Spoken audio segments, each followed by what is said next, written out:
multi-unit smooth muscle. So some of the areas that we see multi-unit smooth muscle are the large airways, right? Think about our large elastic arteries, such as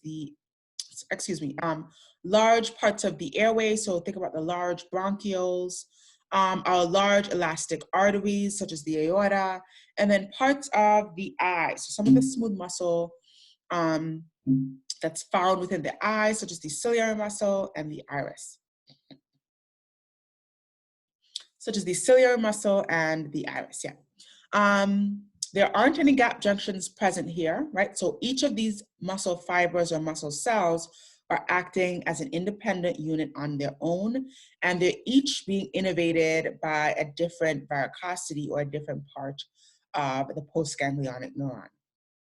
So because they're acting independently, they receive their own innervation. They don't exhibit tone, so they don't have the ability to contract independent of any external stimulus. They must be stimulated to contract.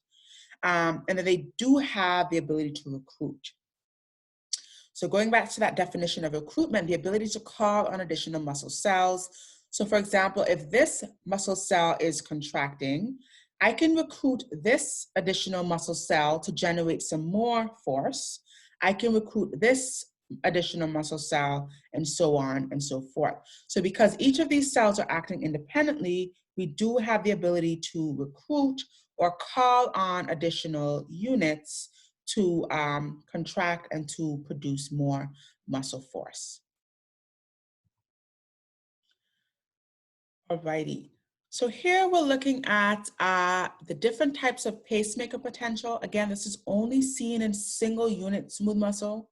So we don't have this in multi-unit, but we also see it in cardiac muscle. So cardiac muscle, we're going to go on to speak about, also has this pacemaker potential, this pacemaker ability, the ability to depolarize spontaneously, independent of any external stimulus.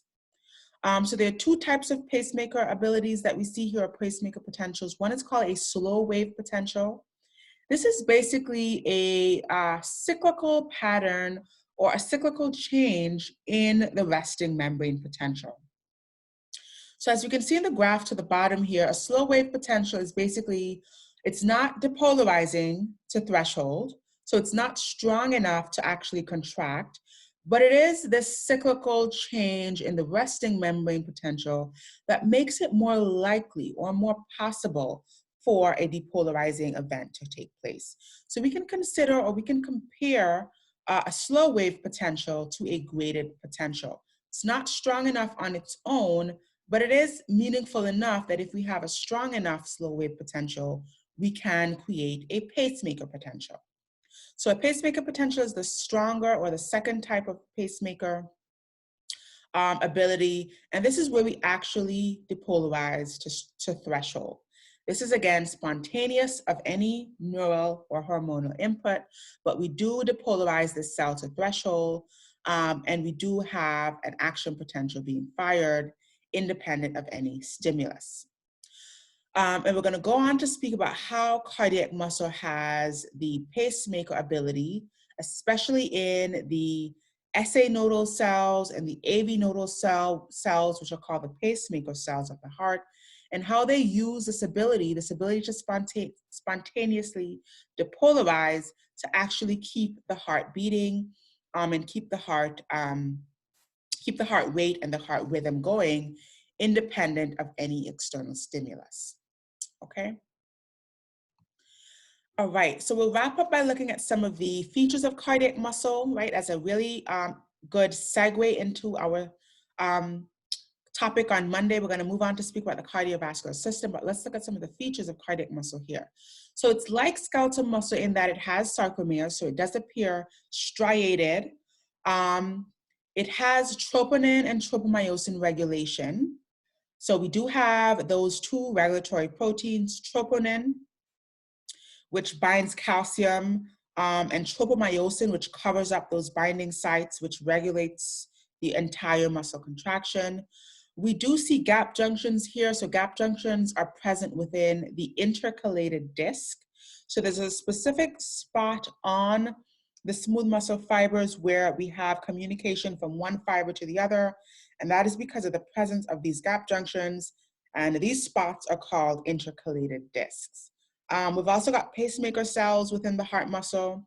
We know this is true, right? The heart has these pacemaker cells which bring about this ability to generate the rate and rhythm independent of any stimulus. This is also innervated by the autonomic nervous system. And then we also see here that calcium comes from two sources, extracellular fluid as well as the sarcoplasmic reticulum inside the cell where it's being stored. So smooth muscle and cardiac muscle have this in common, where the source for calcium, which is really important for regulating this process, comes not only from the SR, but also from outside the cell, from the extracellular fluid. The action potentials last a much longer time. Unlike skeletal muscles where we have a really quick, very short duration of these contractions, the action potential and the duration of contractions for cardiac muscle and for smooth muscle are a little bit longer and more sustained. And then we do not have summation due to the long refractory period. We did not speak about what summation is, but summation is the ability for different contractions to come together and add as one. And that happens if we can add action potentials together. We cannot add action potentials together in cardiac muscle because there's a really long refractory period. As we can see here, the refractory period is the length of the entire action potential.